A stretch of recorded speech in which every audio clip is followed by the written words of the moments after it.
Everyone, welcome to this NSI meeting at the Genie event. This is a slightly different one for us. I'm not quite used to having quite so many people in a NSI standards meeting, so it's great to see there's a lot of interest here. We've changed things around slightly from a normal NSI meeting in that we're going to start off with an introduction to NSI, which hopefully will give a background of all the people here who are new to NSI, and Chin here will be covering that. So just briefly, what is OGF? OGF is the Open Grid Forum. It's a group that looks at standards for grid computing, and within that there's an infrastructure track and a compute style track. So what the NSI working group is, it's the Network Service Interface working group, and the chairs in that working group are myself, Inder Monga. Do you want to, is Inder there? Yep, here's Inder, and Tomohiro Kudo-san. So we're the three chairs in the NSI working group, and we've been working for a few years now to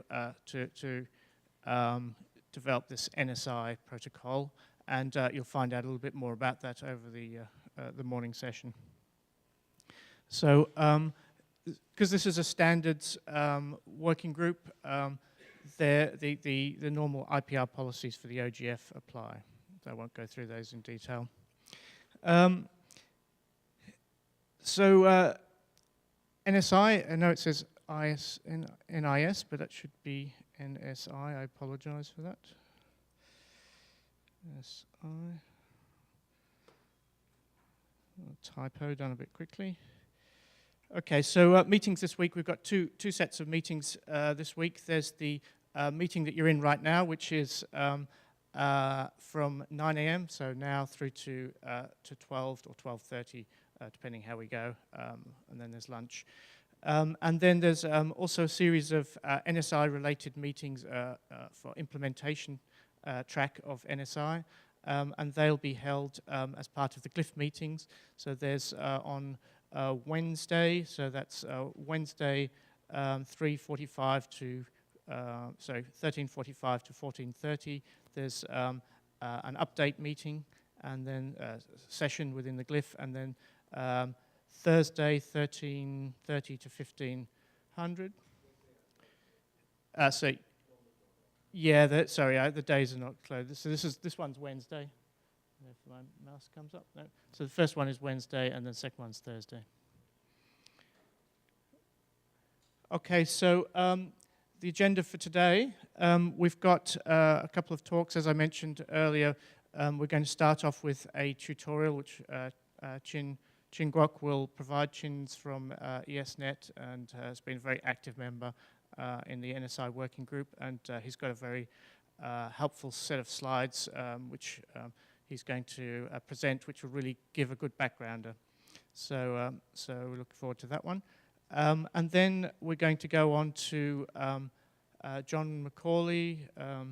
John's going to talk through for you the tree and chain models of operation of NSI, which I think you'll find will be quite makes an important part of the architectural behavior of the NSI. Then we take a break, a half an hour break, 10:30 to 11 for tea, coffee, and then after that we have John Macaulay again. We'll talk about the discovery protocol in for the NSI discovery protocol. And then after that, we have Miroslav. Miroslav's here. Miroslav's from UVA, and we'll talk about some of the path computational issues in multi-constrained path selection process. So that's through to 11:50. Then we've got a discussion about the working group chairs, and then if we've got time at the end, a discussion about what are the formal requirements in NSI. So that's the agenda for today, and then just going through on Wednesday the 19th, so in a bit more detail, there's a couple of sessions relating to NSI in the Glyph meetings, and then on Thursday the 20th, again, the implementation task force headed by John will go through some of the implementation issues in NSI. Some question marks around the next meetings. We don't know what they will be yet, so perhaps we can pick that up as a topic towards the end if there are any ideas. And that's it for me. So I'd like to hand over now to Chin to talk about, to give you an introduction to NSI.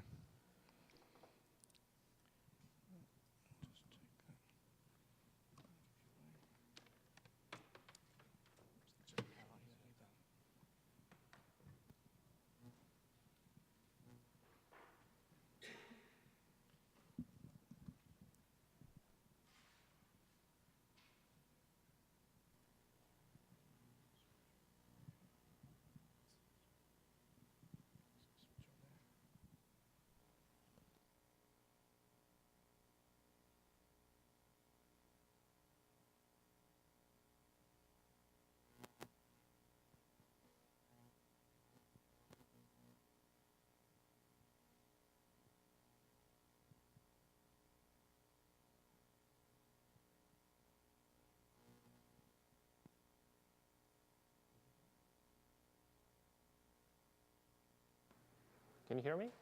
Yeah. Is this good? All right. Sorry, you guys can hear me? Okay, this is good. Okay, so I'm going to give, sorry, is this a bit too loud?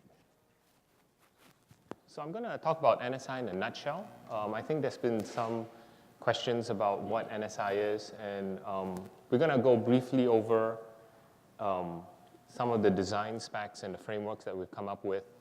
The regular tutorial has been given at other events, and typically it's a whole day kind of thing. So I'm going to kind of compress a lot of those concepts down into about 30 minutes, and hopefully we'll have about 10 minutes of Q&A. So as you see, I'm presenting it, but this is actually done by a whole bunch of folks as part of the working group. So what are the fundamentals of NSI, right? So number one, NSI is a framework for interdomain service coordination. The whole idea is that we want to look at this as something that you would use to actually make a request to a domain for services. The whole idea is that it revolves around the notion of network service agents. There is a requester, a provider. Okay. A provider. And then you get the network services interface in between, right? Some of the examples that we've been working on are, the connection service, the topology service, discovery. We have a switching service that actually is in proposal. So the idea is that it's a framework that you can actually apply a whole bunch of different services on and essentially create an interface for, right? So the connection services is the one that's been most actively worked on. We do have the protocol specs for it. We're in version 2 right now. It's actually being ratified as we speak. It's in public comment. So if you guys have any issues or questions, now would be the time to bring it up. One of the things that we do want to emphasize with the connection services, and it was one of the design requirements, was that it supports advanced reservation. So it's not just an on-demand request. It's actually it also supports advanced reservations. And the reason for that is because there's a bunch, potentially there may be a bunch of authentication authorization policies that you want to enforce. And so putting in advance allows you to, gives you the opportunity to enforce that. Plus you do have some expectation of when the service is going to come up, as opposed to you're going to try it now and you may not have anything available. Fundamental design number 2. So the whole idea is because it's a framework, we actually have to design it so that it provides flexible workflows, right? So in this case, we support both the tree model as well as the chain model, and John, my colleague, is going to go over this a bit more. The basic idea is in a tree model you can actually spray out your requests. In a tree model you kind of in the chain model you kind of you chain it along. We do have the notion, which I'll go over later, is that we do have separate roles for the network service agents. And so if you look at this diagram, you'll notice that this thing that says ultimate RA, which means it's the ultimate requester. That's the user that's making a request. We have this notion of an aggregator, which can take a request, figure out how to break it up, and then send it out. And then you have the notion of ultimate providers. The last design fundamental that we have is, we want to be able to abstract the underlying topology, the layers, the domains. And so really boy, this looks terrible. Anyway, the concept is actually very simple. The concept is that you abstract the entire network down to a certain set of elements, right? And the elements are the edge points, which we call STPs, service termination points. And then you have a internal representation of the network, which we call, typically it's a switching service, right? So what we did is if you look at a network and the way we represent it, we squeeze the whole network down and it looks as if it's a single switch. The switching service is similar to what you call a fabric, and then your STPs on the edge are similar to what you call, the ports on a switch, right? The SDP is a demarcation point, which essentially is two STPs that are tied together. And this is more specifically for peering. So when you have two domains that essentially connect to each other, the STPs are tied together, and what we call that tie is a service demarcation point. So NSA-isms, right? We talked about what an NSA is. But fundamentally, the NSA, if you look at it, we've logically broken it up to three different parts, right? There's the business logic. That's where all your state machine, is implemented. You do all your policy enforcements there. There's the message coordinator, and the message coordinator essentially will track messages. It will encapsulate the messages. It aggregates requests and replies and notifications. And then at the bottom, the message coordinator actually interacts with the transport layer. The idea that we actually decoupled the transport layer from the coordinator is that you can subsequently decide that you can change your transport layer without changing the requirements of the message coordinator, right? So today we actually use the web services framework for, that's right, we use the web services framework for the transport layer, but down the line you can probably, if you want to change it to something else, just using raw sockets with TCP or something like that, you can do that. As I mentioned before, the NSA actually has three different roles, right? The URA, which is the ultimate requester, essentially only supports the requester function. So you only can make requests, right? The aggregator is the one that will coordinate the request, break it up, and send it out to other providers. And so for the aggregator, you have both the provider and request functions. For the UPA, essentially, you're a provider, so you only have the provider function. And as we go on, the reason why we do this is because the state machine behaviors for each of these different roles are slightly different. And so initially, when we first came up and we created one big state machine that encompassed all the three roles, the state machine just became unmanageable. So what we did was we broke it down. We said, well, if you actually had these three different roles, right, the state machine is simplified. Really, the state machine for the aggregator is the most complicated, because what happens is you have to do some notion of aggregation for requests and notification and replies and stuff like that. And also there is additional parts for the provider, and the reason why is because the provider actually has resources that it allocates, right? So in the Genie world, I believe the aggregator is like your slice manager. Is that right, Ilya? So it does like the brokering and stuff like that, right? Where the UPA is essentially where the resources actually lie. So I kind of stole this slide from John McCauley, but you'll see it again later.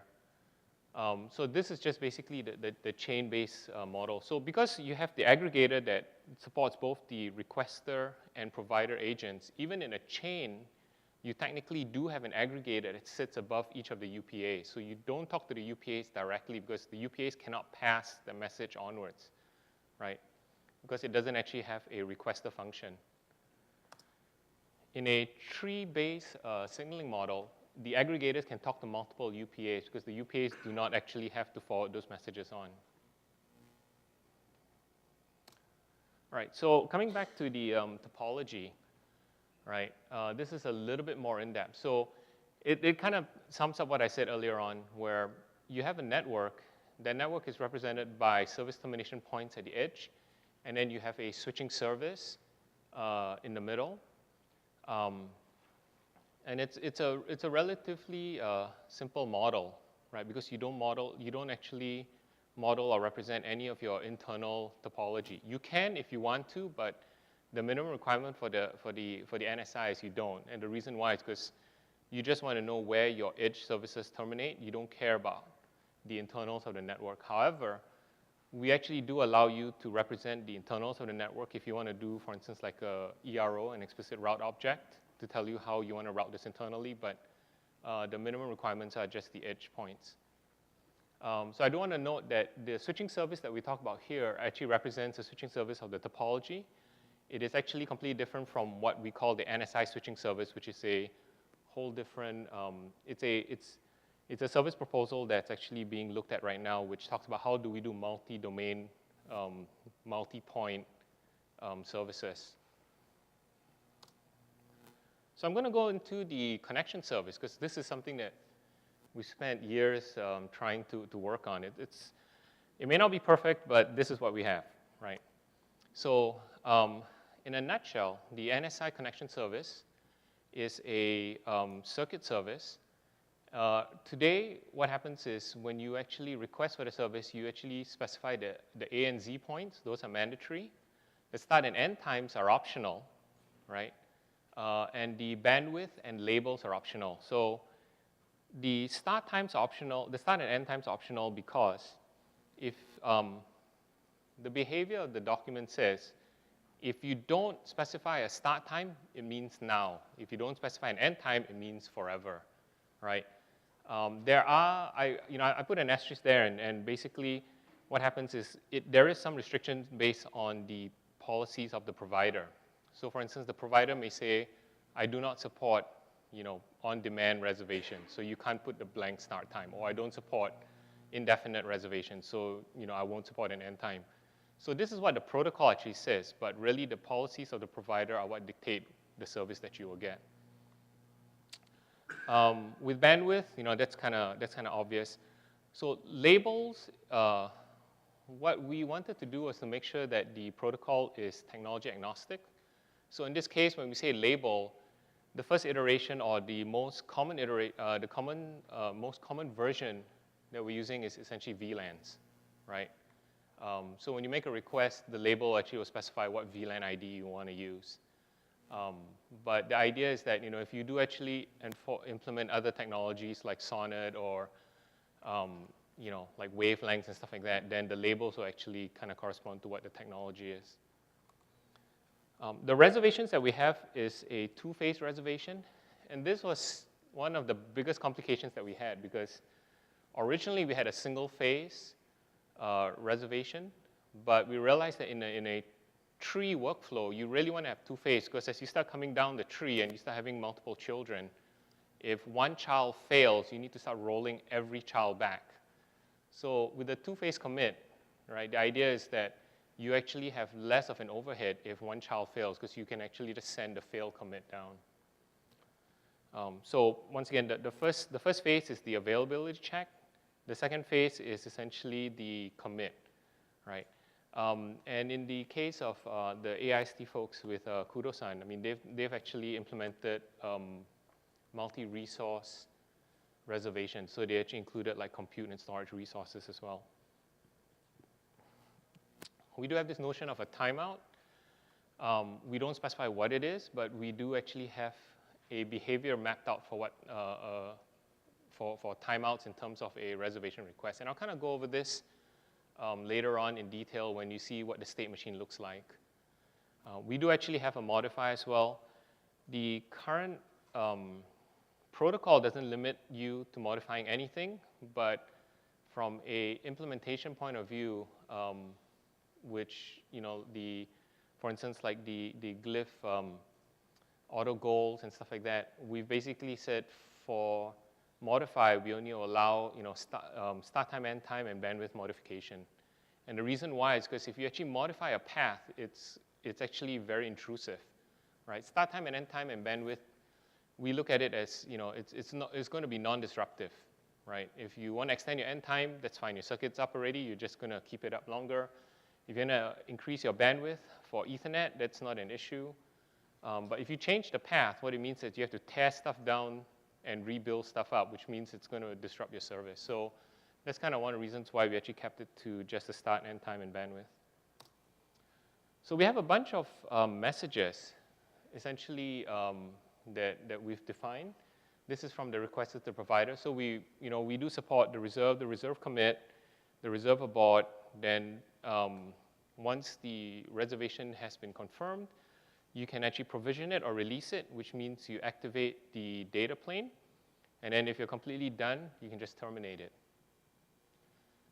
If you notice, all these messages are asynchronous. We do actually have a bunch of query messages that are synchronous in case you sit behind a firewall. But I won't go into that. But we do have the documents and all that. If you want to actually go into detail and figure out how it actually works, you can go look at that.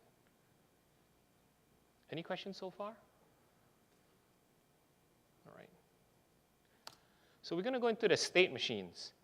What happened was when we built the state machine, we realized that it's actually very difficult to have the reservation and the provisioning in the same state machine, which is what we did for version 1. And actually caused a lot of confusion because typically when your reservation confirm comes back, it's ready for provisioning. You have to wait for provisioning. What if you want to modify whilst you're provisioning? Do you have to wait for that? So we kind of thought about it, and literally we went through about 50, 60 iterations of state machines. And Kudo-san basically has spent sleepless nights trying to figure this out. But we ended up saying, you know what, really there's 3 different aspects that we can look at, right? There's the reservation portion, there's the provisioning portion, and then the catch-all is the lifecycle state machine. And the reason why is, will become very clear when I actually show you what the lifecycle state machine is. It's actually really simple, but what that does is it triggers a terminate for both the reservation and the provisioning, right? So the reservation state machine is just, it's mainly for reservations. It's instantiated. These state machines, right, are essentially instantiated per reservation. So every reservation will have 3 of these if you actually are successful in making the reservation, right? So the reservation state machine is instantiated as soon as the first request comes in.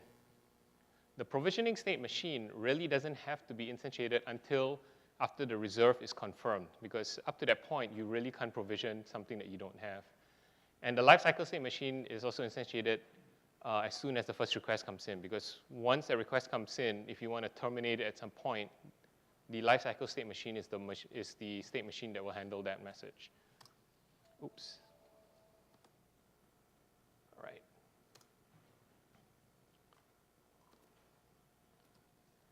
So this is what the reservation state machine actually looks like.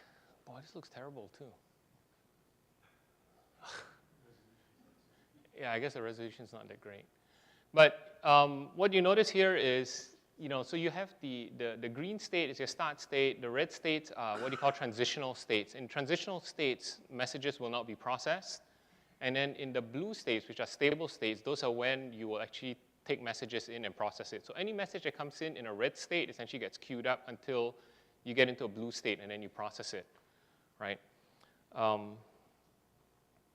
You can't really see, on the left-hand side, you notice that there's that box, and it has like 4 rows on it. On the top row, it says the input event, right? There's an input message, and then the output message, and the output event. So what happens is that the state machine can transition basically based on an event or a message, right? So an event is something like, say a timeout happens, that's an event. That's an event that actually is internal to the state machine.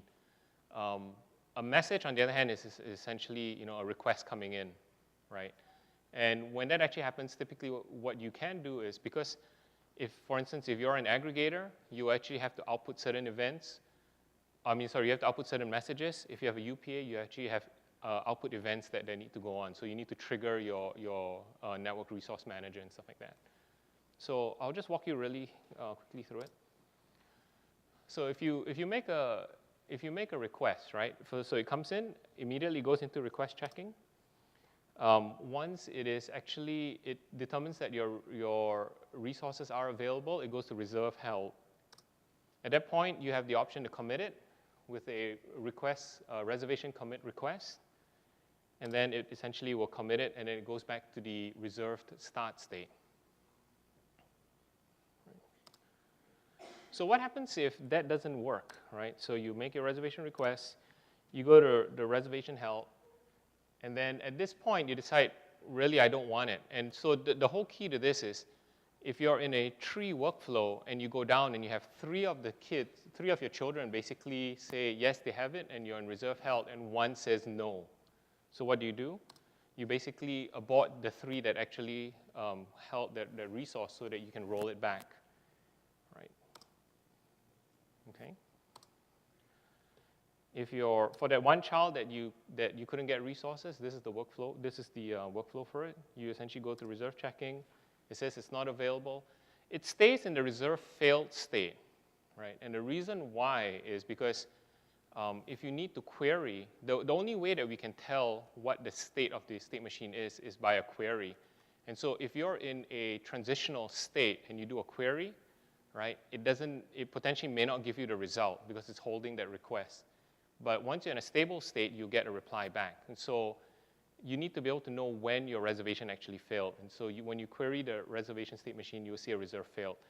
The reason we do this is if you're behind a firewall and you can't get a callback message, because all the messages are asynchronous for the request, you have an option of doing a synchronous query. So what happens is, if you're behind a firewall and all you want to do is to make requests and figure out what's going on, but you don't want to have any callbacks and punch holes through your firewall, you make the request, the message essentially does not get sent back to you because you say, I'm behind a firewall, I can't get this message. So the only way for you to actually figure out what's going on is to continually query the state of the reservation. And so that's why we actually have these additional states where instead of the fail actually going directly back to the start and just sending a fail message back, we actually go into a fail state until you tell us otherwise. So you understand, when you're in the reserve fail state, you stay in that state. The requester will actually query it, figure out it's in a fail state, and it says, okay, I understand the fail state. Now I want to actually do a reservation abort, and then it basically will go into aborting, and then it will go back into the start state. So you explicitly tell the state machine what you want it to do. So this is actually when you abort in a failed state. Let's see, reservation aborted after fail, right? So you make the request, you fail, right? You go into the abort state. Well, sorry, this is the same thing. Okay, so this is a timeout workflow, where you make the request and you hold the resources, and at this point there is a timer that actually goes off. The reason why we do this is if the requester makes a request and then dies, the provider actually has to have a way of cleaning itself up. So we actually do a timeout, and after a certain timeout, that event will kick off, and we will. After that event goes off, we will actually go into a reserve timeout, right? And so once again, if you are behind a firewall, you need to query what happened because your reservation didn't come back. You can query it and you can realize you're in a reservation timeout. And then, let me see, I guess that was it. So with a timeout, I didn't finish this. With a timeout, if you send a reserve abort, you go into reserve aborting and then you basically go back to the start again. Right, so this is the reservation state machine. Any questions on this? Yes? If everything is successful and I just traverse the top loop, how do I tell by looking at the reservation that it already has gone once in that loop or it's just in the reserve start? Okay, great. So the question is, if you go through multiple times on the top of the loop and you actually go back to reservation start, how do you know this is the first time you're doing it or this is multiple times? The way we actually have it is when you actually make a request, there's a version number that's associated with the reservation. And the version number actually tells you how many times you've successfully been around the loop. And the version number actually is used for modification. So when you first come in, you are actually at version 0, right? And then after you make the first time around the loop, you're in version 1.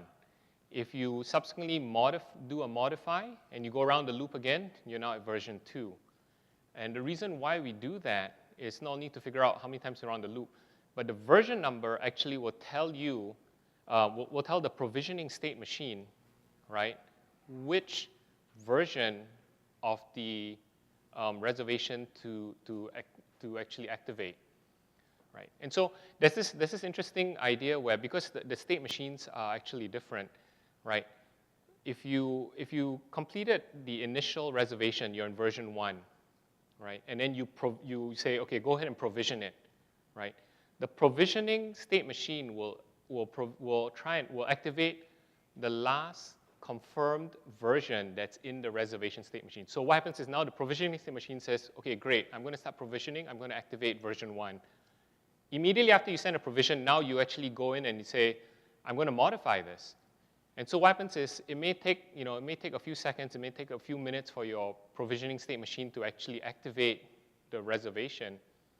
What happens is you may complete your modification before the activation actually occurs. What we do is we say, at the point that you actually specify the provisioning, it will look at the confirmed version and it will activate that. So what actually can happen is you make initial reservation, you're in version 1, you say provision, it says, okay, we're going to provision version 1, and then you say, I'm going to modify it. Now what happens is that you can have a condition for a brief moment of time where it says, I've confirmed version 2 because I've gone through the modification, but I'm still provisioning version 1, right? And then when your data plane becomes active, it says, I'm now active on version 1. So when you do a query, you can actually say, oh, I'm confirmed, my reservation is confirmed in version 2, but my data plane is active in version 1, right? And then what happens is we do have this notion of, as soon as the version changes, if you are in a provision state and you are within your start and end time, we will go ahead and activate the next version. So you get, version 2 for your reservation, version 1 for your data plane, and then soon after, your data plane will go up to version 2. So you do get this lag, then we do version numbers to that's kind of a long answer, sorry. All right. Yes?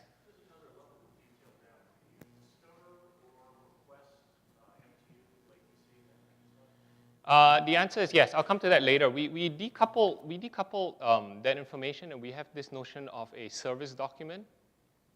And the service document is actually, so this is the behavior of the state machines and stuff like that. Then the spotting documents are, you have the topology, which you understand what resources are available, and then you have the service document, which actually specifies how that service is defined. So for instance, MTU, things like potentially latency or jitter, or if you're Ilya, you can actually ask for anything, right? If you're Inder, maybe only half of it will go through. Those kind of stuff can actually be specified in the service document. Right.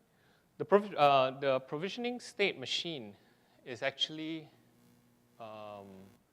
very simple. You look at it, it's just 4 states. So once your reservation gets confirmed, you're in a scheduled state, right? The next request is you do a provision request, you go into provisioning, it gets provisioned. If you say release, it goes into the releasing state, and then it goes into schedule. So it just kind of goes round and round. It's a really simple state machine. Sorry, go ahead. So there's no timeout for provisioning? No. So don't you ever have a case where provisioning doesn't get done or fails? Or? That's a really good question. So what we did, we kind of thought about it, and we said, initially the idea that we had was, when the provisioning confirm comes back, it actually means that your data plane is active, right? But we basically said, that's actually going to be a tough problem to solve because what happens is, in some cases, say if you're trying to balance a wavelength, right, you may take, 10 minutes to half an hour to balance it. So when you send your provisioning request down, all of a sudden you have to wait, 10 minutes to half an hour before you actually get a reserve confirmed back. So what we said, we're going to decouple that because the provisioning message now is basically a notion of a trigger, right? And I'll talk about the data plane activation later, and it'll become very clear. But the idea is that when you're in a workflow, when you send a provisioning message down, you want to make sure that everybody gets a provisioning message, right? And then when the data plane actually becomes active, you get another message that comes by and says your data plane is now active. So that way we can actually tell whether did a provisioning message not fail to reach everyone, or it reached everyone, but now the data plane is an issue and some people can't set it up. So we tried to decouple that, and that's the reason why the provisioning state machine is really simple and there isn't a timeout to it. All right, so the termination state machine is actually really simple. All it deals with is, a terminate and a catastrophic failure, right? So what happens is in a catastrophic failure, you go up to the failed state, and the way you get that is you get this forced end request. So the guy below basically says, I'm bugging out, right? And then he sends a forced end up, and what happens is the guy above him says, my child is dying here. So what happens is I'm going to go into a failed state. And so that's what actually happens in that case. And so when you query, you can tell it's in a failed state, right? If you pass the end time and your resources starts getting torn down, you're going to a pass end state. And again, the stable states are there because allows you to query and figure out what state you're in before it actually completely terminates. And the idea is that you have to actually explicitly say, okay, I understand that it passed the end time or it's in a failed state. Go ahead and terminate it. So what happens is when you actually send a terminate request, it goes into terminating and then terminate it. So in a normal state where your reservation works fine and you say, I'm done with it, you just send a terminate and it goes into terminating and then terminate it. There's no intermediate state for that because everything was working fine up to that point and you basically killed it. Now this is the question that you were asking, right? How does the activation actually occur? So there are three conditions that essentially would bring the data plane up, right? So you need a reservation commit. You have to be in the provision state, and you have to be within the start and end time. So if all those three factors are there, what happens is then your data plane will actually start activating. And when it actually completes the activation state, you get this data plane status change notice that will trickle up the tree, right? You cannot, if you're behind a firewall again, you won't see this message. But if you do a query, it will tell you what the state of the state machine of the data plane is, and it'll give you a version. Yes.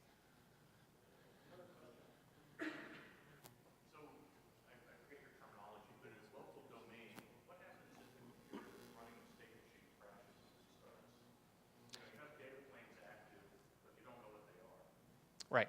So that actually is a tough one. We kind of debated this over and over again, and we said, how do you actually recover from a state, right?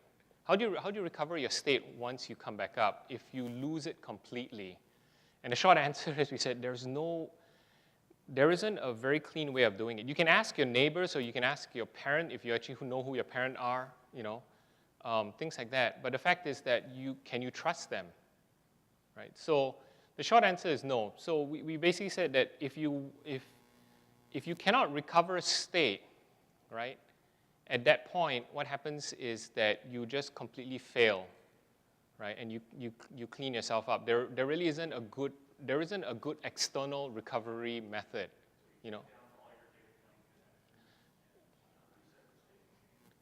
Yes, we don't specify that explicitly. Let's put it that way. We basically said that we do not have a formal mechanism for recovery. So essentially it's left up to the provider to implement. So yes, if you want to clean up everything, you can. If you don't want to, then the question is, you have no idea when the end time actually expires, and so you're actually waiting for either a message from the user, or you just keep the resources up until you can find some way to recover. Maybe you want to say it's a trust issue because we didn't know how to establish trust, or we haven't finalized that. It is left to when that gets. Right. So once again, it's the you can potentially ask you can ask your neighbors and say, hey, did you create a reservation through me, right? And the question is, if they say yes, we did, do you trust that? Do you actually trust that that statement? So because of the trust issues, and we're talking about actual resources being held in a network, we punted and we said, until we solve the trust issue, there really isn't an external mechanism for recovery. The data actually technically is all there, right? You can ask your neighbors and stuff like that for the most part, but the fact is you may not trust them because it's just it's just the way it is.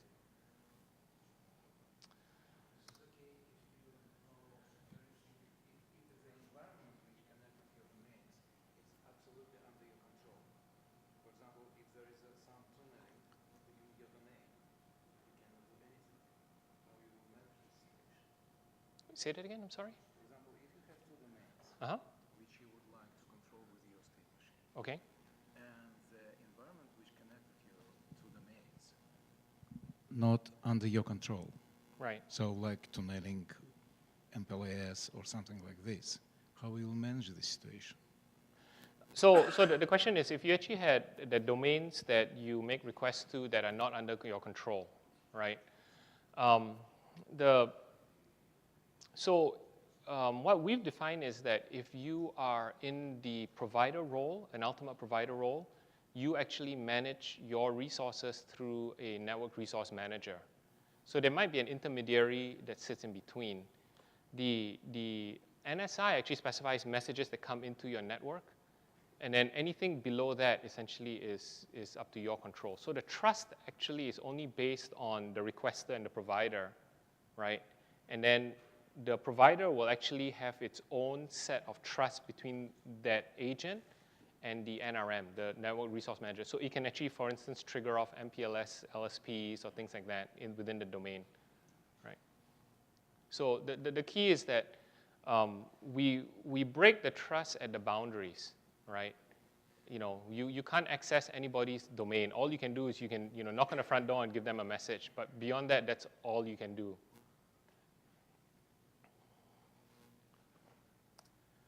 So we do have this notion, when we actually talked about the provisioning, right? We actually said we decouple the provisioning from the actual activation. So there are actually two conditions here, right? Is what happens if you send your provisioning message before the start time actually happens, right? You say, I want to start next week, and then I send a provisioning message now. What do you do, right? In the initial version 1, we basically said, well, that's not allowed because you're not within your start time. So if you send a provision down, I really can't do anything with it. So I'm going to return an error and say, start time hasn't begun yet. And then we kind of thought about it, and we said, so now that we decouple the provisioning from the activation, we actually have a slightly different behavior, right? We have this notion of a automatic provisioning and a manual provisioning. And what it means is, based on the conditions that you saw before, where the data plane activation occurs, right, which is the reservation confirmed, you're in a provision state, and you're within a start and end time. This actually makes it very easy. So if I ask for a reservation next week and I send a provisioning now, what happens is now I'm in the provision state. So the only time that my data plane will go active is when the start time actually occurs. And so that's actually going to be the trigger for my activation, right? Conversely, if I actually send the provision message after my start time, right, then that will actually be the trigger because you essentially need those 3 different conditions to be met before your activation state comes up. So you do have the flexibility where, we've heard some cases where they say, well, I want to be a provider and I want to be able to make a request for 2 weeks in advance, and at some point I'm going to go away, right? So what I can do is I just make the reservation request, I get it confirmed back, I send a provisioning, and all of a sudden, I really don't care at this point. I can go away because in 2 weeks' time when the timer actually starts, my data plane is going to go active. For other folks who want more proactive behavior, you can actually send a provision and a release after the start time. So the I can see Ilya thinking, and I think he's figured this out. There's this slight issue here of this notion called the guard time, right? It's like when you actually activate a data plane, it doesn't come up immediately. It takes some time to come up. So the question is, when is that time, right? The short answer, it is not clearly defined per se. We do actually say that in the provisioning, in the manual provisioning, it's very obvious, right? Because what happens is, if you're past the start time and I say provision the data plane now, that is when the trigger actually occurs. And so that's when it's going to start trying to provision your data plane. So if it takes 10 minutes, then it's going to be 10 minutes in before you actually get a data plane state change, right? The question for the automatic provisioning, that actually is a bit more interesting, because if you were to send your message down now, and you know it's going to take 10 minutes to provision your data plane, do you actually start provisioning 10 minutes before the start time, so that at start time the data plane is active?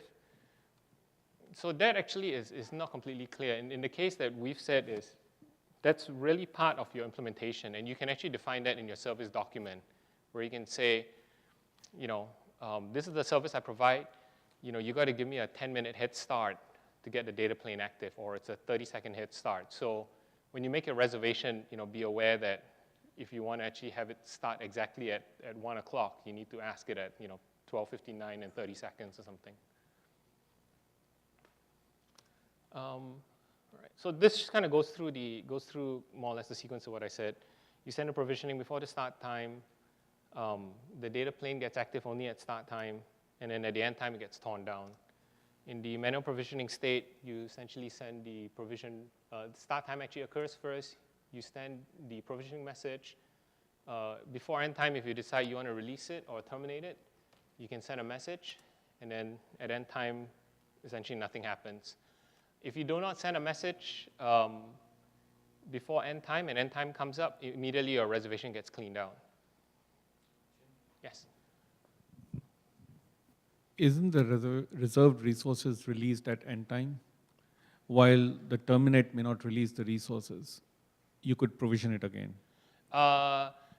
No. What happens is, so we do differentiate. So there is a release and a terminate. So the release actually will say, just release my data plane, but keep my reservation. The terminate is the nuclear option, right? Say, I'm completely done. I don't care about this anymore. Once you terminate, you can't re-provision your data plane. Let me see. So this is kind of what we mentioned before. If you leave your start and end time blank, if you want to do on demand, right, there are a couple of options. So one is you leave the start time empty, or you set the start time to now. And the idea is that as soon as you get the confirmation back and you send a provisioning message, your data plane is good to go to get activated. So this is the document I was talking about. Essentially, there's this notion of, we decouple the service definition and aspects from the actual behavior of the state machine, right? And so there's this document that essentially tells you everything you want to know about the service. Is it a, Ethernet, what we call an EVTS, right? An Ethernet VLAN transport service. That's one of the first documents that we're defining. In there, you can put in your MTU. You can put in things like, what ports available. This is something that you actually will, the requester will actually have a chance to look at, so it understands what service you're providing, right? In some cases, if you want to be fancy, you can actually specify what the encapsulation is. If you want to do Q and Q, you can say, I'm doing a Q and Q, or you're doing a, just a, Ethernet, 8100 or something like that. So this allows you to specify the service that you provide. All right. Yes. Sure. So if you're offering several different kinds of service, for example, these kinds of paths are very low reliability, or those are not, the requester can look at this statically in this document, but they can't actually request one out of many of these services. Correct. So The service document is like what it's akin to a menu, right? On what you can actually ask for. But when you ask for it, they say, well, we're out. You know, we don't have that. Or From what you're saying, I'm understanding you can't actually ask for a load-related path, you just ask for a path. Could, as a parameter. It's an implementation specific or plan specific. right. So yeah. Okay. So good point. So John Macaulay, he's the guy who's he's the schema goddess. Basically, we do have these service type attributes in the requests where you can actually put in specific requests where, we're working with things like protection, right? If you want to actually have a path and you say, I want this protected, right? So there are stuff in there. Those service types actually will be defined in this document. And you say, along with the Ethernet VLAN transport service, these are the additional parameters that you can ask for, right? And that might be specific to a domain. So for instance, the SurfNet and ESNet, we actually are starting to roll out protection with the circuit services. And so in our service definition, we'll say, by the way, you can actually ask for protection. Whereas another domain that does not, right, will say, we don't support this. And the idea is that if you say, I require protection, then what happens is, when you pass the request down to the aggregator will actually have to look at the service types and figure out, okay, who actually serves protection and can I get a path from A to Z? If I cannot, then I cannot meet your requirements. Does that answer your question? Now, let me say it back to you. Okay. Provider can give a menu of service types and a requester can select from that menu. Yes. Exactly. Can I just add to it? So, for example, this case of low latency path, right? So your pathfinder should be able to support finding low latency paths. If your pathfinder across your network is not capable of doing that, you won't offer that as a menu of service because you're not. And once it does, then you can offer, hey, I can search for low latency paths. And then you can have a parameter in the service definition that specifies what are the range of latency that you can ask for. And then So the question is, how do you build the service definitions? And the way we've done it is we said, we're going to use XML. It's a bit verbose, but at least it's readable. The idea is that, you want to have a federation of common services, and the way we do it is you define it through the service type. So for instance, the Glyph Auto Goal, they have this basic EVTS service. Right? And everyone who has the basic EVTS service, you understand what the expectations are. Inside the document, you put things like, the connection start end time, capacity, VLAN ranges, MTUs, and things like that. So if you say, I only will support advanced reservations for 1 year in advance and no more than that, or, I only allow a duration of 1 month for your circuit to be up. Those are the things that you'll put inside the service document. There are also other services that are, there are other parameters that you put in that are what we call, soft and squishy, right? So the soft and squishy would be things like, this is a prototype service, so we only support this from 9 to 5 business hours, Pacific time, right? Those are not something that you would put in your reservation requests, right? But this is just essentially information. I mean, it's nothing that you really enforce because you're just saying that, if something breaks, you're not going to hear from us till 9 in the morning, right? But this is just information that you can put in. The last thing that we also do is in the service definitions file, we actually will put in service-specific errors and their meanings. Because if you run a specific service, for instance, protection may have a whole set of error messages associated with that are different from a non-protected service, right? And so we actually put those inside the service the definition file. The messages that typically come back, John, if correct me, I think messages that come back typically don't have the comments. They are more error codes. Do they have comments? It does have a comment field? Okay. So I take that back. The way we see service definitions actually being used is this. Once again, this is terrible. But the idea is that your request comes in, you go out to the service definition repo that you have, right? You basically will figure out the parameters that are associated with the service definition. So when you come in, when I make a request, I will actually have to put in a service type. And my service type will say EVTS. As the provider, I'll say, okay, EVTS, let me go see what I said an EVTS service is. It goes to the database, it pulls that out, it says, okay, I know what an EVTS service is. Now I will match your request parameters with my service definition, right? And so, for instance, if I said, I only will allow, someone to actually make a circuit that will last 1 week, and you ask for a week and a half, right? Basically, that information is in my service definition, and I'll actually enforce that and say, no, you cannot do that. Right? And based on that, what happens is then you would formulate the actual request, and then you would service it.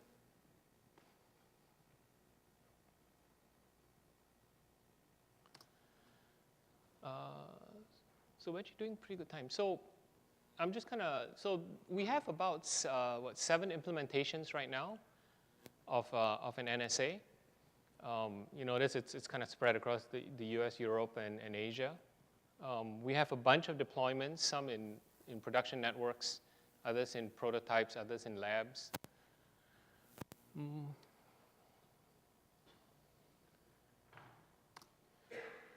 And this is my actual last slide. So this is all the information. There's the working group site. We have a project page where you can go in and pull off all the schemas and stuff like that. We have 2 documents. The framework document is there. The connection services is in public comment till April 15. If you have any questions, these are the co-chairs. Please feel free to spam them. But this is it. You guys have any other questions? There's a whole bunch of information that is, there's a bunch of details that is not covered. But, more or less, these slides are actually taken from from those documents. So if you want to actually go into detail, the documents actually specify very specific behaviors, what error messages, what the actual XML and WSDLs actually look like, and things like that. Okay. Sorry, this question. Let's take some questions. We've got a few minutes, I think. Go ahead. So I think one of the common workflows we have is that lots of times we'll have like a specific range that's been delegated. So like a tag range, in this case VLANs, and there's the whole VLAN tag space may be available on one of the endpoints, but we just delegate a specific range for experimenters to use, and then an experimenter will request one of those, and we don't really care, which VLAN tag or whatever they get. We just want to give them an available one as fast as possible. So what would the kind of workflow be for doing that within the NSI framework? Okay, so what happens is there are a few things that will happen. So number one is the service definition, right? So for instance, if you're a test user, I can actually specify this is going to be a service definition for test user for EVTS. You specify the range of VLANs. When you make the request, in the 2-phase commit, what I didn't actually say was, in the first phase of the commit, you can actually specify what we call an underspecified service termination point. And that's where you give a VLAN range. And then when the confirm comes back, it says, out of this range, this is the one that's available, right? So that's how we actually work on that. Right, sure, you bet. Any other questions? Yes.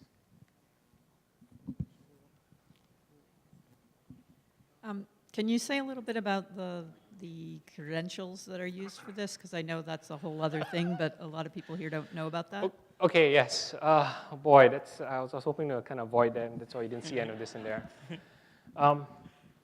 We kind of went through this over and over again, and the bottom line is that it's not an easy problem to solve, right? Because what happens is when you start talking about security, everybody has a different set of requirements. So what we did was we said, okay, let's cut it down to the minimum for right now, right? So the basic trust model in NSI is you trust your peer, right? It's kind of like the provider trust model in BGP. Whenever you bring up a peering with someone, right? You have an out-of-band contract, an agreement. If you want to secure the connection, you will exchange MD5 authentication keys, right? traffic coming in from that person, you don't care who's behind them. You just know that traffic's coming in from that person.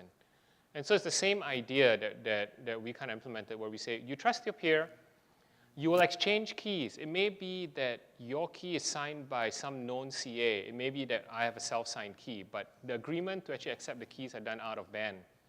When you make a request to me, right, I'm going to charge it against your account. I don't care who the end user is, because I'm assuming that if it's one of your end users, you've basically authenticated and you authorize them, and you will charge them for it. So I'm going to charge you, right?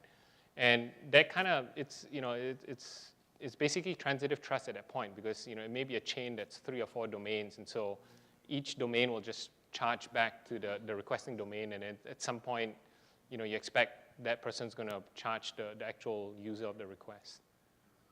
So having said that, there are a bunch of other folks who are saying, that's not enough. What we need is, if you want to actually terminate the request on one of our ports, you need a token that allows you to use that port. And so we're kind of looking at how we can actually accommodate that. And there are actually, in the protocol, there is a security section that's, it's SAML-based. And technically, you can put whatever you want in there.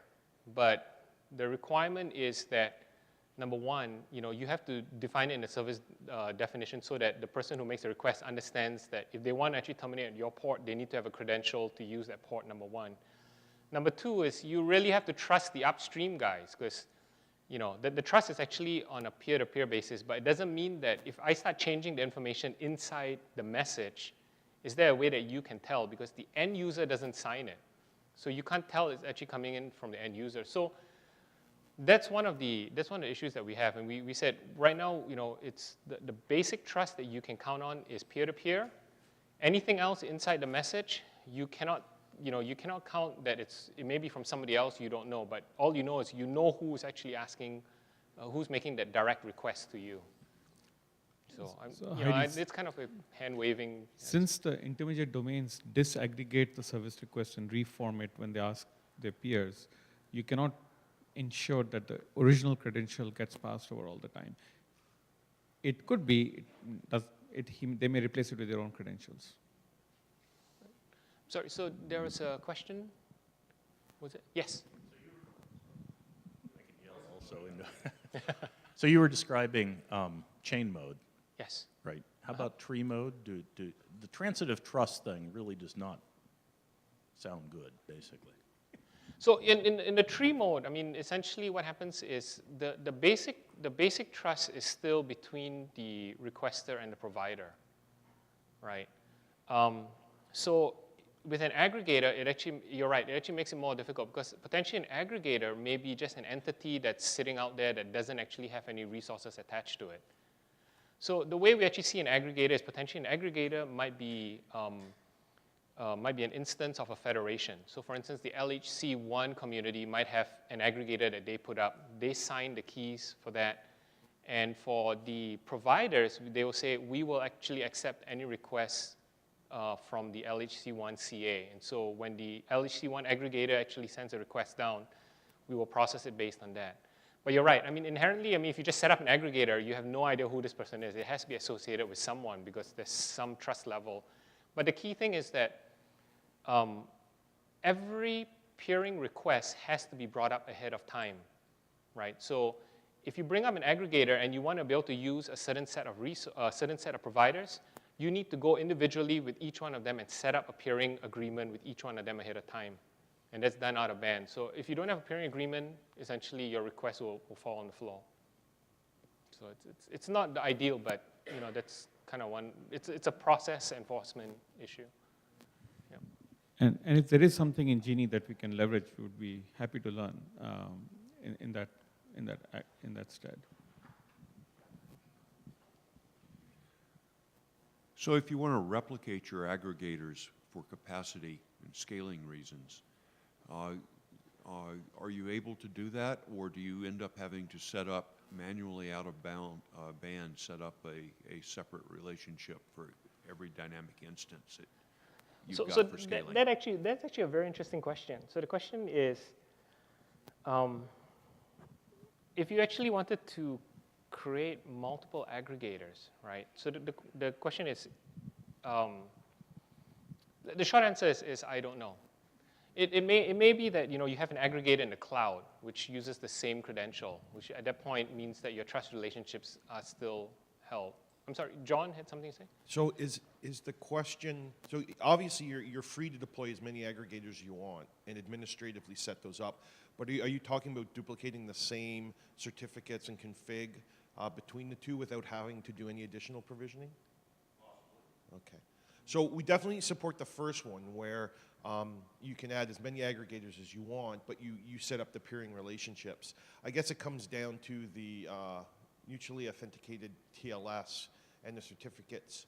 If they're signed by a host, then that won't work. If you're trusting it based on a root DN, then it should work. So it becomes an administrative task.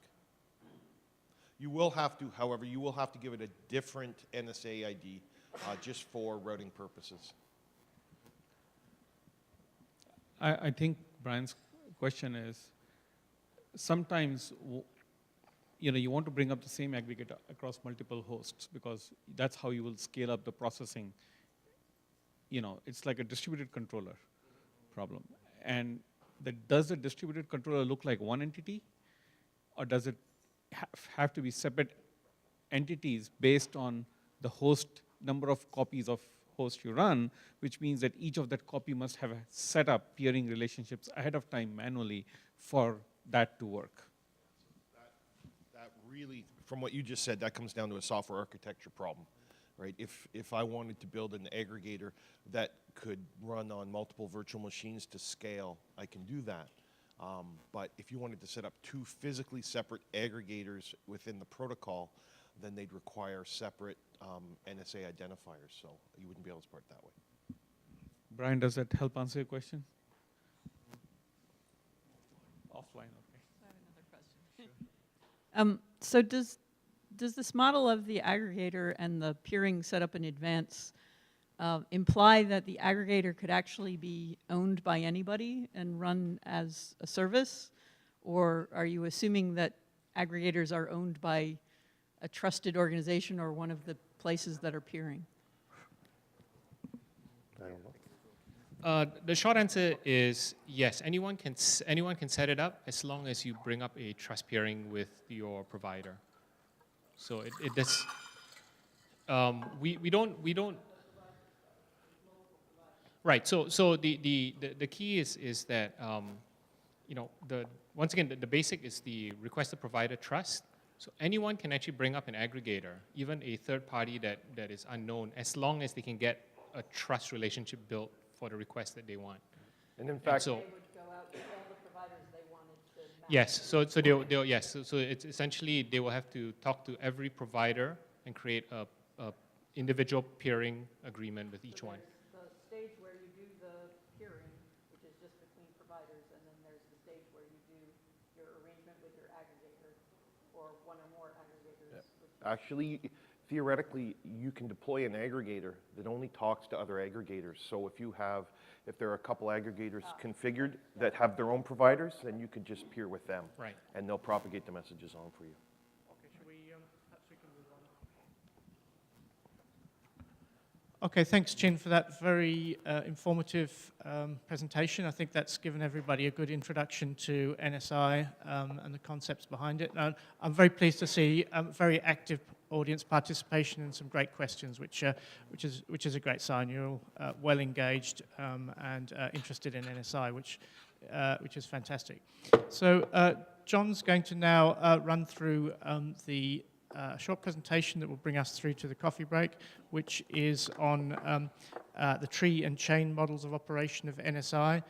So look at the workflow of sequence of actions that will happen in the tree and chain. And I think that's give a good insight into the way we expect this protocol to be used. So over to you, John. Yeah. So if you want to run and get out of the room, now's your chance.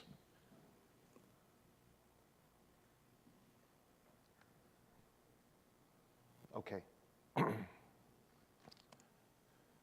So I built this presentation last week to discuss within our group the definition for tree and chain within the NSI spec in 2.0.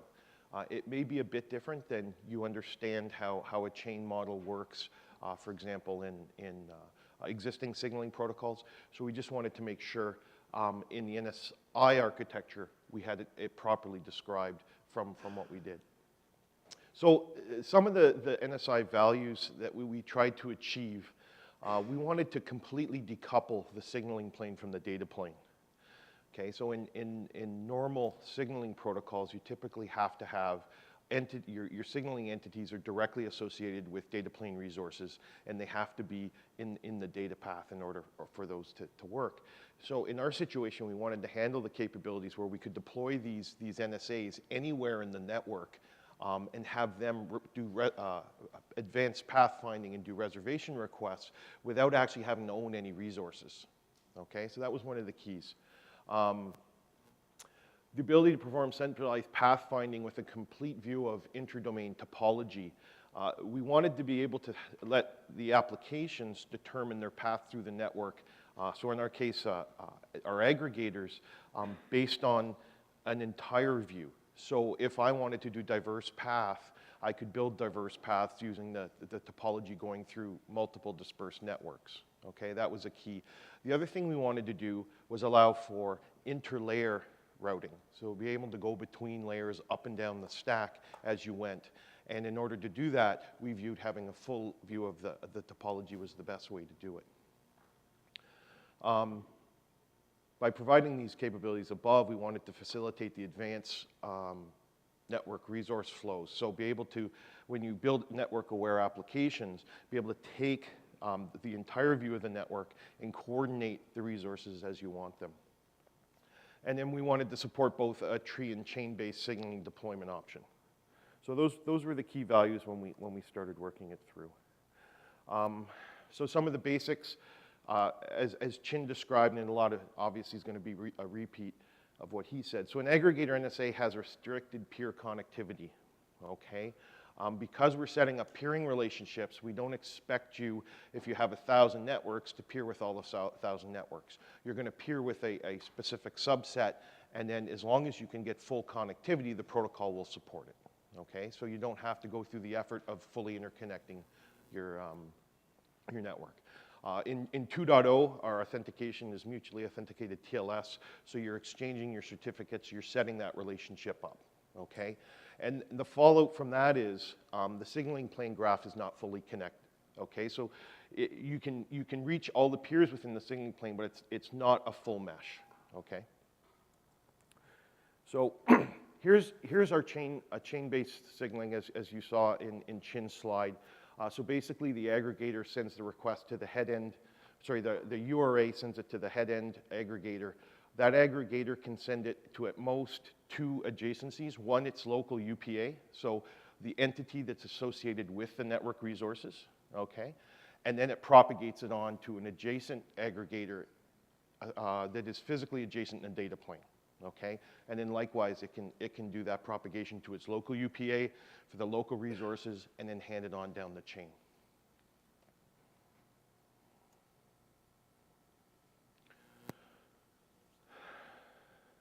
So the key is all NSAs in the chain request must contain a data plane segment.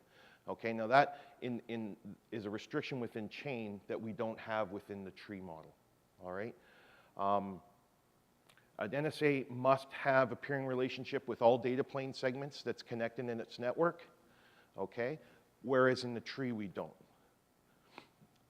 And then obviously the follow-on from that is the signaling plane must be congruent with the data plane. So really when you look at it, in NSI, a chain model is just a set of restrictions we put on the tree. It becomes basically a really funky tree with one branch going one way and a branch going down to the local UPA. Okay, so it really becomes a deployment decision.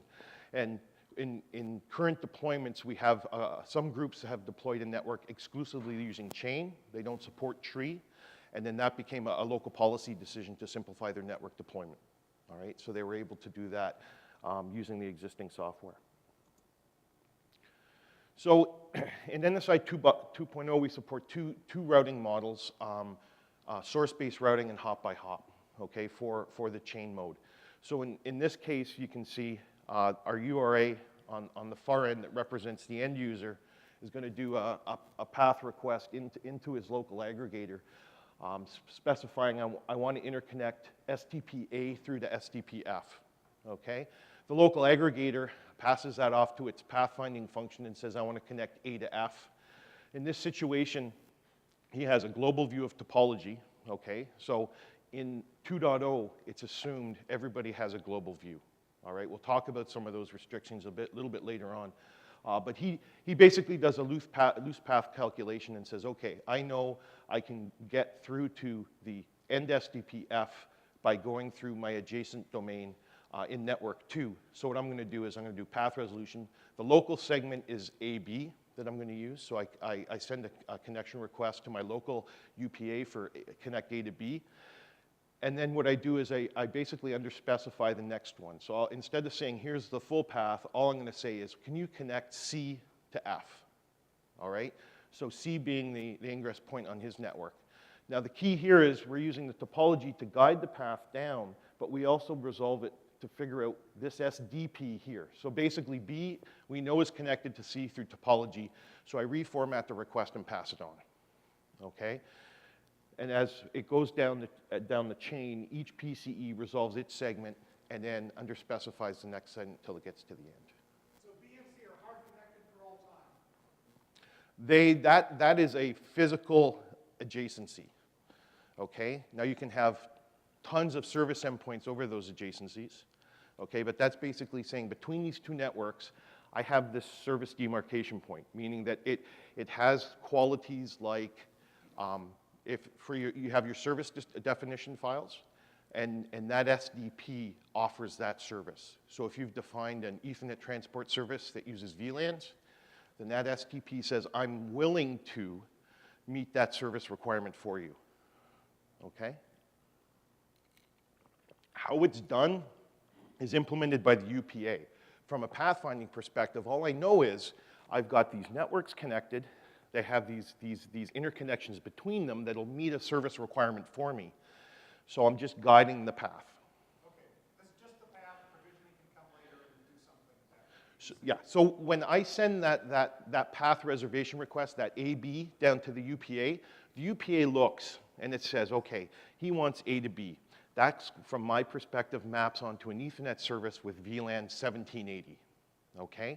Can I connect 1780 between A and B in my network?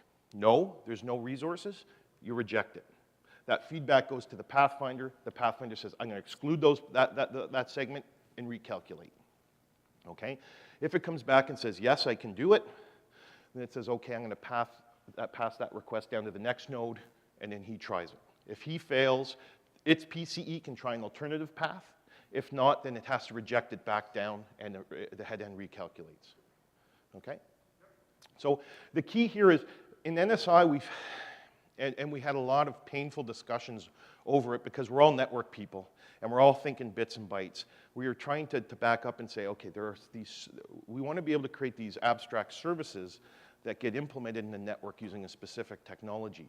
So we've tried to keep it abstract enough that your pathfinder is just dealing with these things called service termination points and service demarcation points, so your links, and you can interconnect them from a high level, but I don't need to know it's a specific VLAN or anything like that.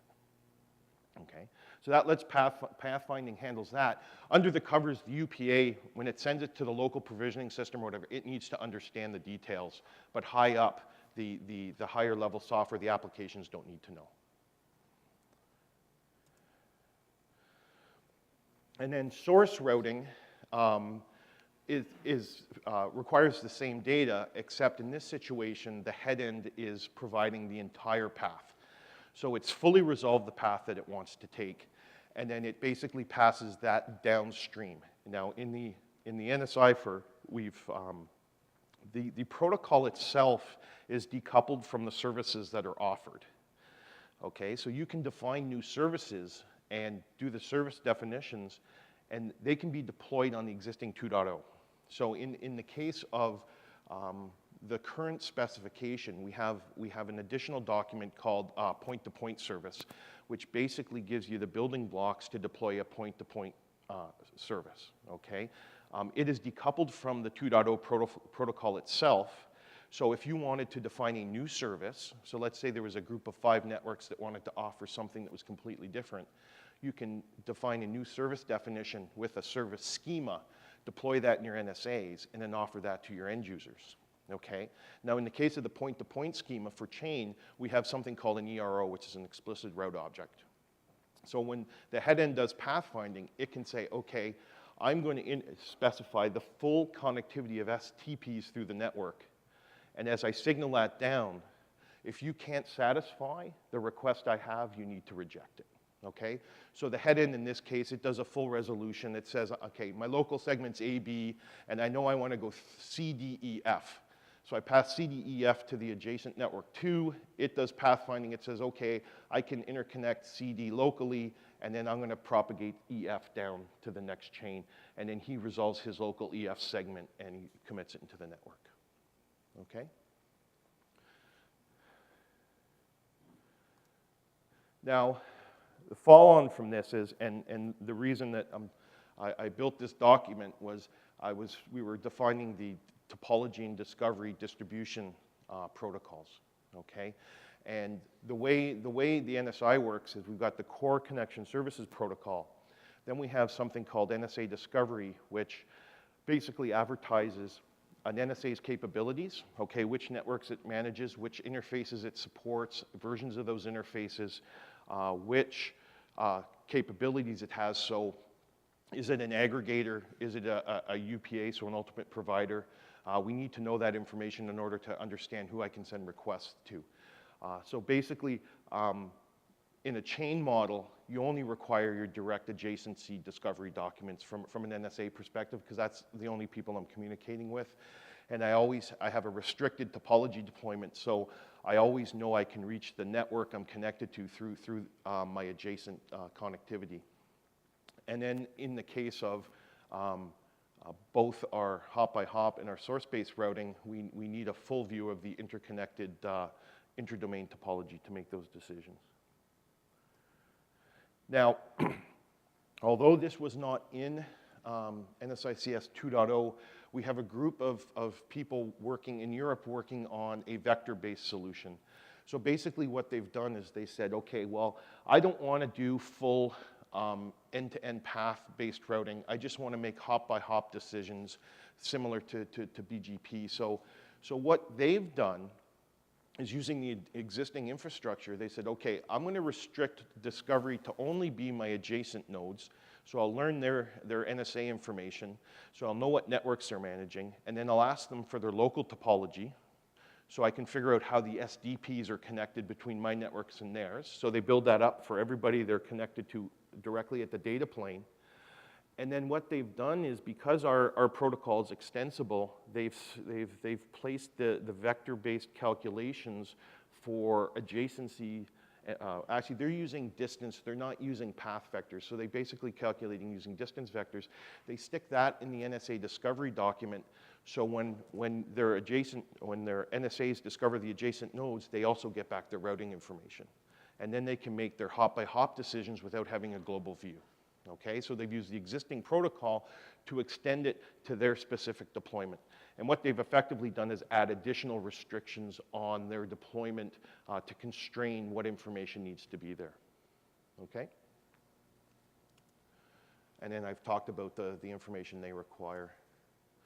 Now, tree-based signaling, this was one of the big things we wanted to achieve in NSI, and that's the ability to decouple your agents from the network itself, okay?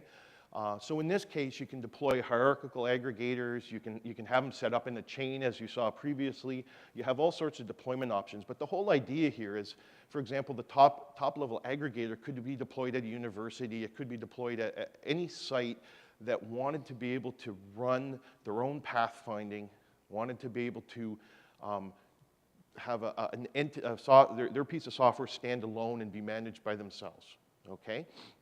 Now, they would have to set up peering relationships with other aggregators or other UPAs in order to set the resources up, but it lets them, as long as they're in that trusted environment, it lets them participate in the protocol and do whatever they want. So if you wanted to implement your own NSA, deploy an NSA with configurable pathfinding so you can do some advanced types of capabilities, you can do that. And the whole idea with tree is the aggregator makes a global decision. It's doing pathfinding, it's figuring out what it needs to do, and then it signals the information down into the network, okay?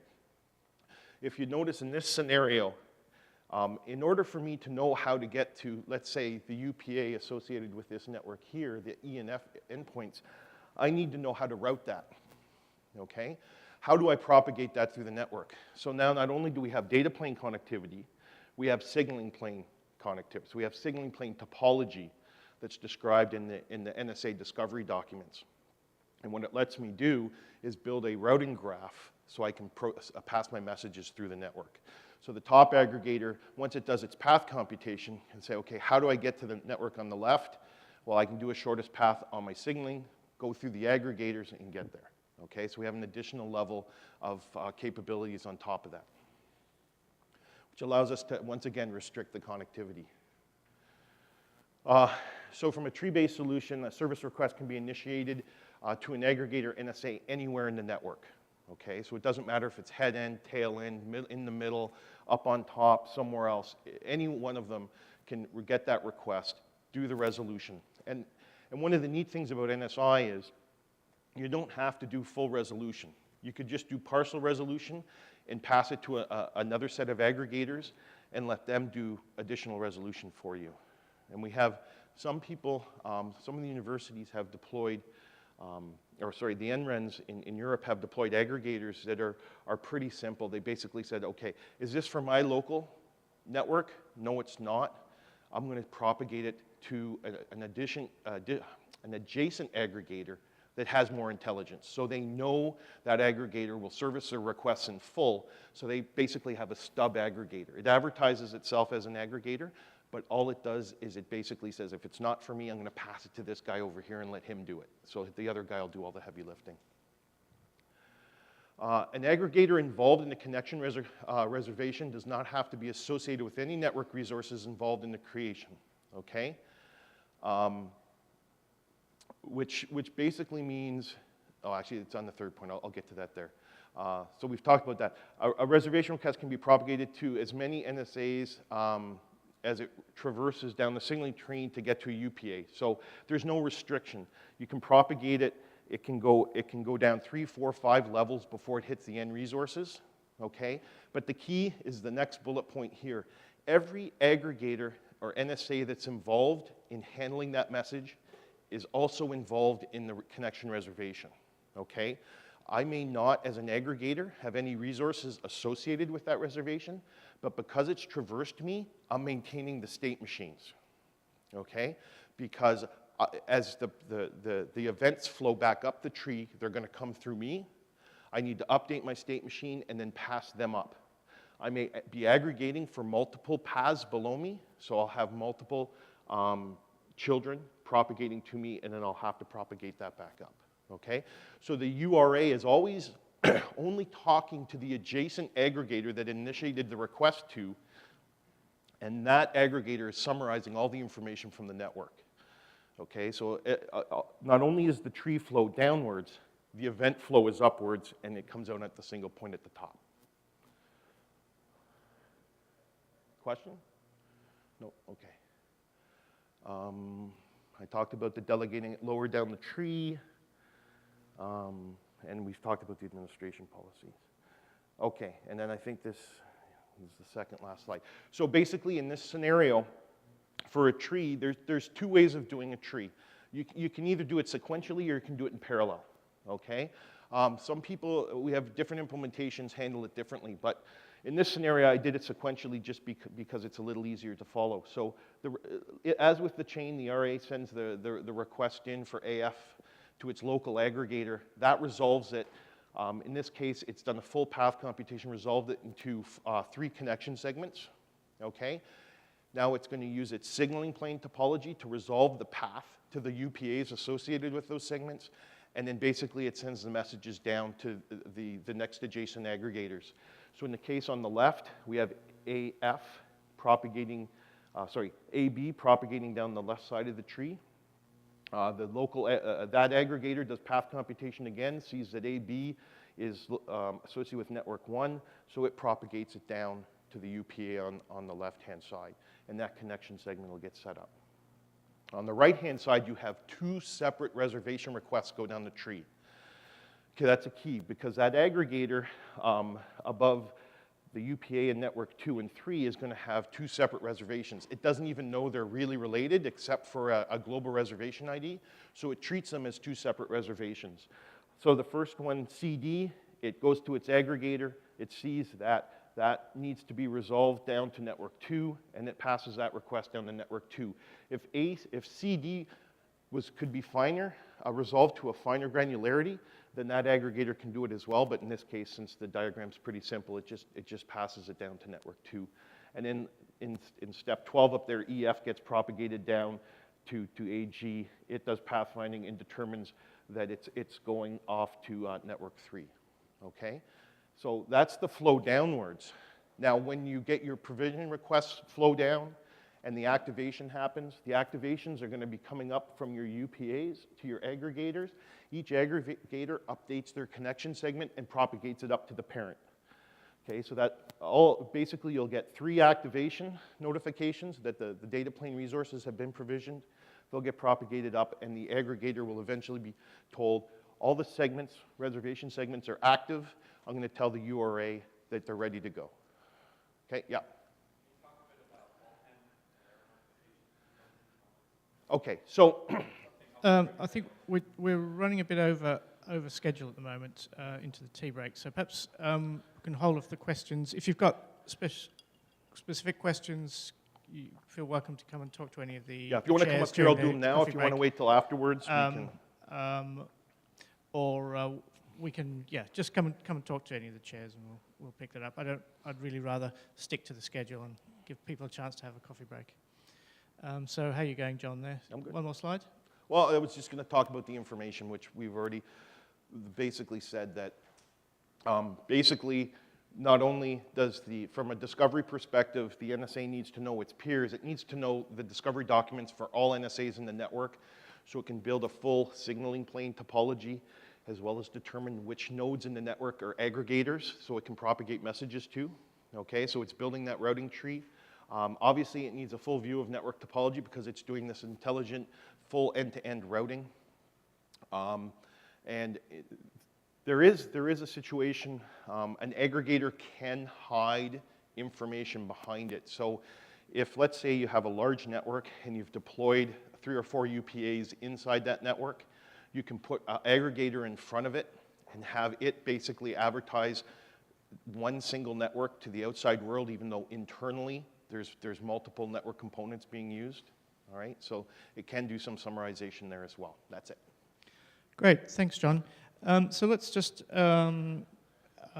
take a coffee break now. After the coffee break, we're back in here at 11 o'clock, and just to let you know that what we've been discussing so far is what is agreed and what is working and standardized.